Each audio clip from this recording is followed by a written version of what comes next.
Hey guys, what is up? It is I, the Content Catwalk. Those of you who are new to my channel, welcome. I love all things fresh, vintage, really new, estate sailing, you name it, I love it. My Catwalk is doing. Welcome back to a new video this Sunday. Those of you who are newly subscribed, thank you so much for coming along together on this journey. I am selling 3 of my Chanel handbags that are in my Chanel handbag collection. So I am going to jump right into this discussion. I just want to have this talk with you because I think that the time has come to say to you guys how I'm really feeling about this whole thing with collecting designer bags, the whole 9 yards, why it has started me on this whole journey of not even just about purging, but about searching for things and doing things that are more meaningful than just collecting. I'm not saying that from the perspective of that I'm not interested in bags. No, I'm not saying that. As we get into this and we start to have this talk about these bags that I'm selling, because I have them here and I'm going to show you each bag, take it to the landscape of you getting an understanding about the things that I am going through and what it is that I am trying to do, not only just with collecting, but also with my channel. So the first Chanel bag that I have decided that I am going to sell out of my collection is this. A pleated medium lambskin flap. Now, as you can see, this bag has 2 leather straps across it. This is an adjustable. You could possibly wear this as a crossbody.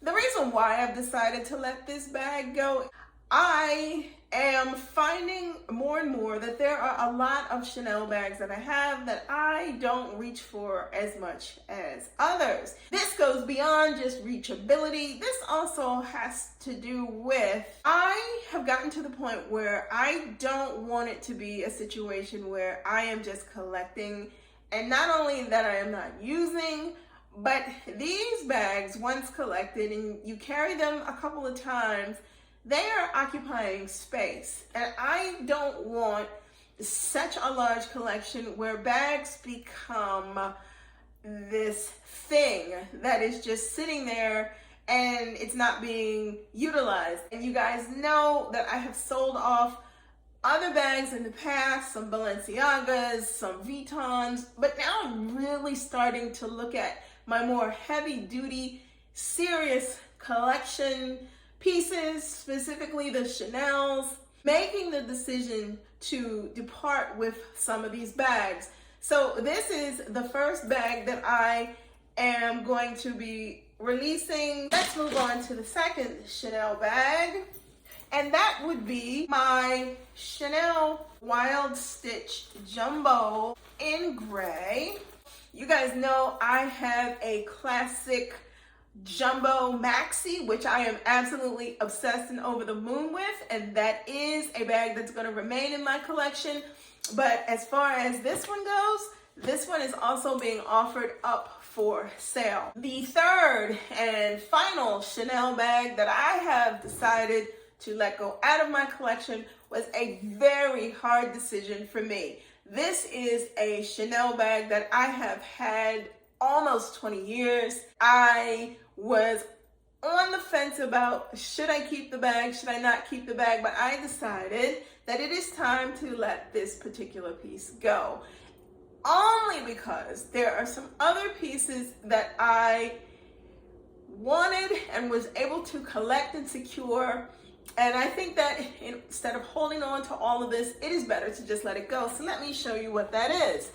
This vintage Chanel messenger flap bag. I feel like at the point that my collection has absorbed, picked up, I've acquired, added so many, especially in the Chanel. I love Chanel. I love the Chanel bags from the Lagerfeld era. I absolutely love them. These bags are all of that. What I have discovered, sometimes it is better to look at the scale of everything that you own and decide what it is that you want to get rid of and move on to some other things. Now, that doesn't mean that I don't have a desire to collect vintage bags. It doesn't.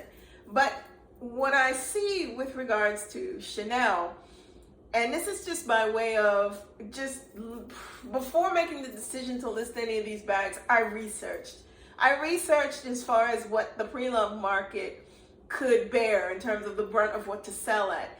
And I gotta tell you, some of the prices that these bags are being listed at, $3,000, $5,000, $7,000, for me personally, that is not how I'm coming in the door to sell a pre-loved, I have carried handbag. These bags are in very good condition, but there is no way that I am going to put a sticker price on any one of these bags above $3,000. I'm not going to do that.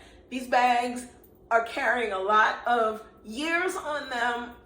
They're carrying a lot of pre-loved, experience, season, whatever you want to call it, use, wear to them. Not that they've been mishandled or abused, they have not. But I look at it from the standpoint of, I purchased these bags, some of which from the pre-loved market. The Messenger was purchased brand new many, many years ago. However, I think it is time to let somebody else enjoy these pieces, but do it in a way where it's realistic. Do it in a way where it's not overpriced. People are being priced out of being able to afford a Chanel bag even on the pre-loved market.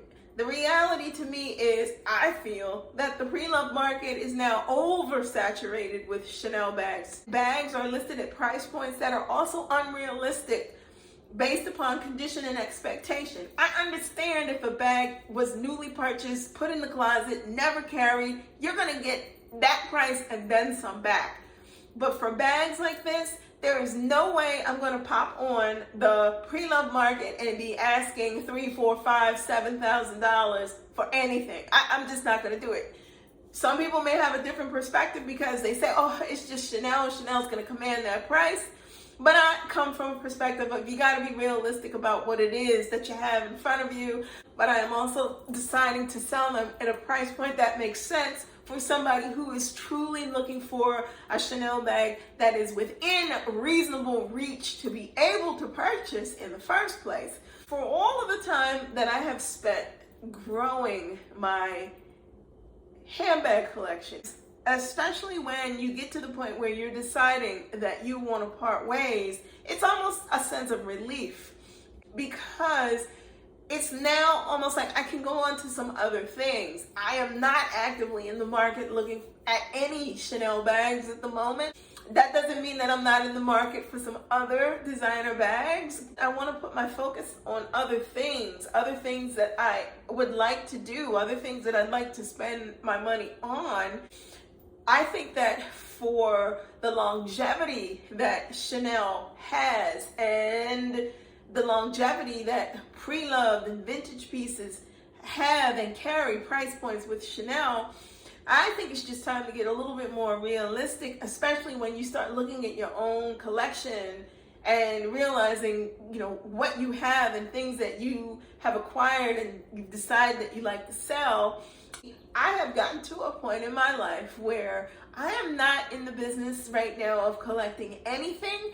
I'm in the business now of discovering things that I really like and would like to share with you guys. If it happens to be a bag, it happens to be a bag. If it happens to be a place that I go to, it happens to be a place that I go to. I see myself on the trajectory of downsizing my Chanel collection. You guys, there you have it. Let me know in the comments below your thoughts about these 3 bags that I've decided that I wanted to let go. You do not want to miss out on anything that I post. You know what to do. Like, comment, and subscribe to my channel. I post videos every Sunday. If you don't want to miss a thing, tap that and you'll receive notifications each time I post a new video. Links to my socials will be listed in the description box below. Head on over to Poshmark, check out my closet. I am Concrete Catwalk on Poshmark. Mark. If you see anything in my closet that you're interested in, feel free to DM me there or head on over to IG. I am the Catwalk's Concrete on IG, and you can also leave a message for me there if you see anything that you like. You guys, thank you so much for stopping by this week. Be safe. See you all next Sunday.